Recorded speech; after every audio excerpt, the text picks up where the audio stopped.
should the Prime Minister have brought this up with Xi Jinping at APEC? Well, look, at this stage, he's not revealing what happened in the side conversations, and that is reasonable. One assumes that he didn't bring it up then. No, I'm just simply making the point that the sort of discussions where you often see communiques at the end of, you've got a, and I've been through, not at Prime Minister level, obviously, where you've got an agreed agenda, you've got an agreed talking points, you've got an agreed communique, and everyone speculates and talks about those discussions.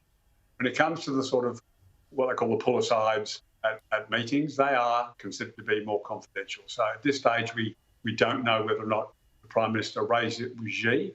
I would hope that the concerns were raised. I know the Prime Minister already stated it was raised at the usual diplomatic levels, but for China to pretend it didn't happen, for China to behave in the way it has, just says don't believe what they say.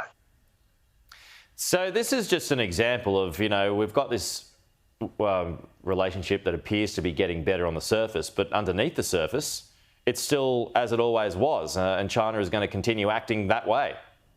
Yeah. Look, the previous government, the Turnbull, the Abbott, Turnbull and Morrison governments did some strong things when it came to dealing with China. They banned the 5G network.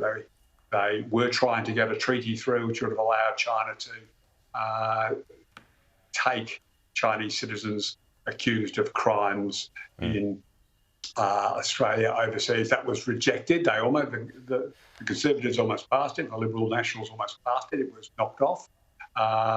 And then the language changed significantly. Now, some of that was domestic politics. Some of that was all about just wanting to make themselves look tough overseas. That's never a good way to engage in diplomacy. Okay. The Albanese government has been able to at least steady the ship. We're able to walk and chew gum. We haven't changed a single policy setting. We've taken them or continued the cases I think the previous government correctly took in the World Trade Organization about outrageous blocking of our trade. But yes, there's two layers here. There's the nice photos, say nice things, but the strategic interests of Australia have not changed, and neither the Morrison government or the Albanese government have remotely changed the reality of what we do on the ground. All right, Stephen, we're out of time, but appreciate your time as always.